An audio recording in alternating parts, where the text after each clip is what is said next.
پورے نظام کی تضحیک ہے۔ بہت اہم سماعت تھی آج اسلام آباد ہائی کورٹ میں۔ اسلام آباد ہائی کورٹ کے جسٹس عامر فاروق اور جسٹس محسن اختر کیانی نے آج ایون فیلڈ اور العزیزیہ ریفرنس میں نواز شریف کی سزا کے خلاف اپیلوں پر سماعت کی۔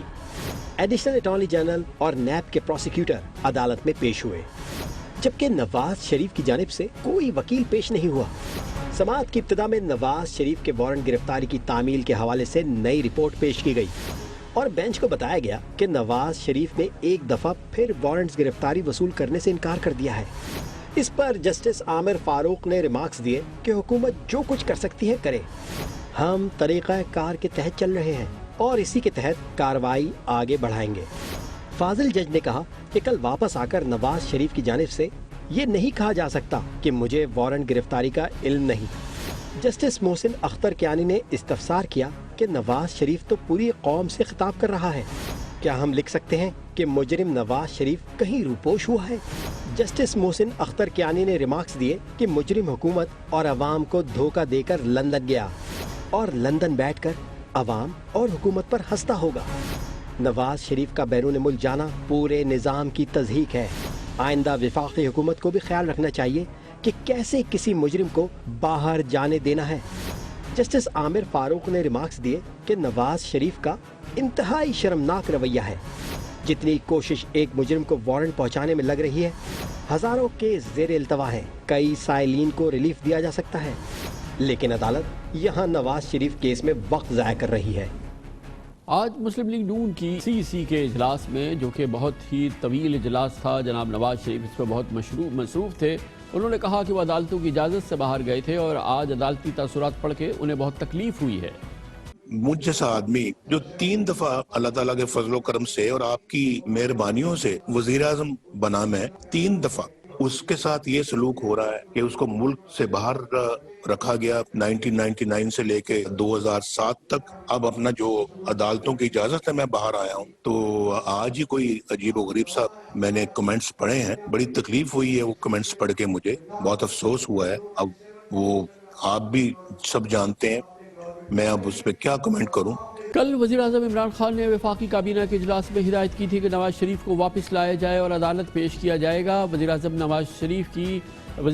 نواز شریف کی واپسی کے لیے قانونی جنگ لڑنے اور برطانیہ سے رابطہ کرنے کا حکم دیا اور کہا کہ اپوزیشن کو احساس ہو چکا ہے کہ NRO نہیں ملے گا، اس لیے اپوزیشن جماعتیں اپنے کیسز سے توجہ ہٹانے کے لیے اداروں کو متنازع بنا رہی ہیں، لیکن اب بھرپور کوشش ہے کہ حکومت پاکستان کیا جناب نواز شریف کو واپس لا پائے گی یا نہیں، برطانیہ کے قوانین اس کی اجازت دیں گے یا نہیں، یہ ایک بہت اہم معاملہ ہے۔ عدالتوں کا حکم ہے اور پاکستان میں جیسے آپ نے دیکھا اسلام آباد ہائی کورٹ اس معاملے پہ بہت زیادہ مضطرب ہے۔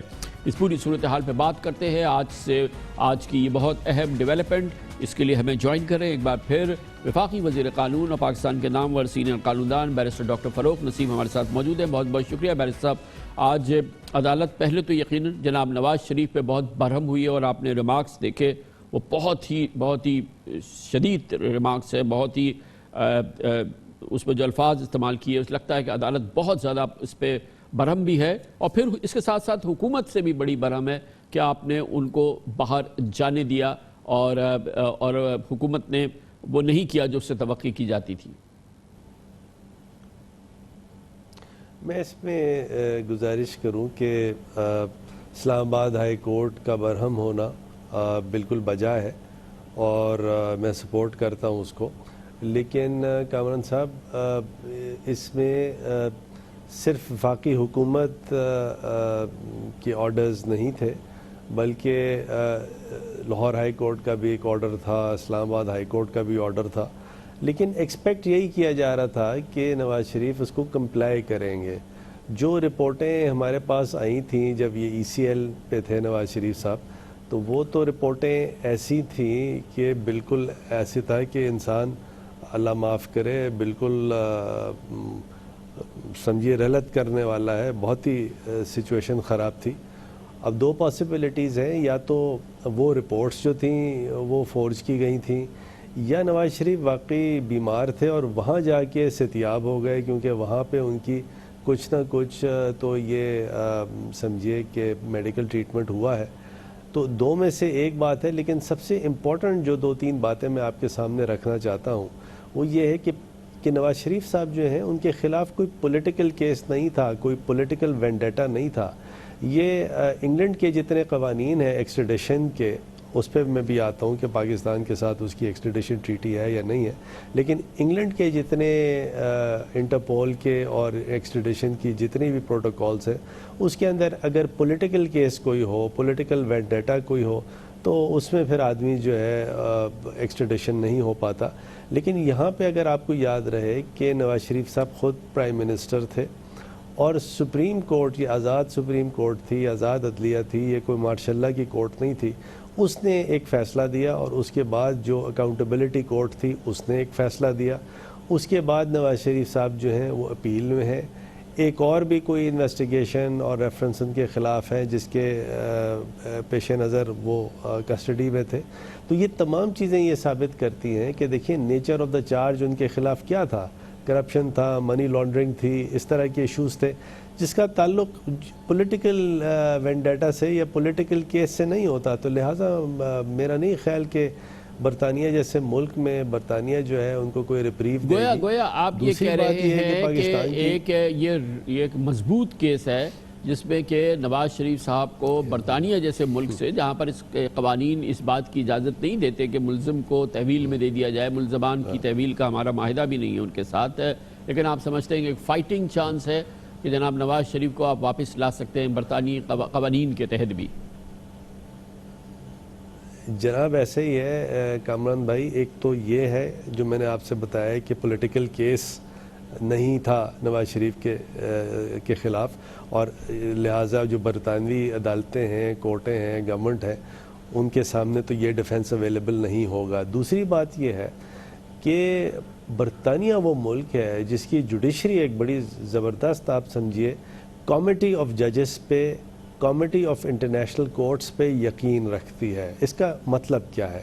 اس کا مطلب یہ ہے کہ برطانیہ کی جو عدالتیں ہیں پاکستان کے عدالتی حکم کی بہت قدر کرتی ہے. اور ایک نہیں، میں نے اپنی ایکسپیرینس میں ایز اے لائر دیکھا کہ اگر کوئی پاکستان کی کورٹ کا کوئی فیصلہ ہے، چاہے وہ برطانوی جورسڈکشن میں ڈائریکٹلی لاگو ہو یا نہیں لاگو ہو، برطانیہ کی عدالتیں اور برطانیہ کی ایگزیکٹو اس کو بہت ویٹ دیتی ہیں.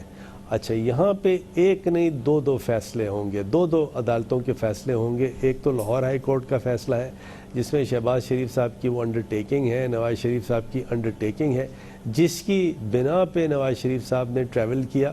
اور سیکنڈلی اسلام آباد ہائی کورٹ کی فیصلے ہیں، آج کی آبزرویشنز ہیں.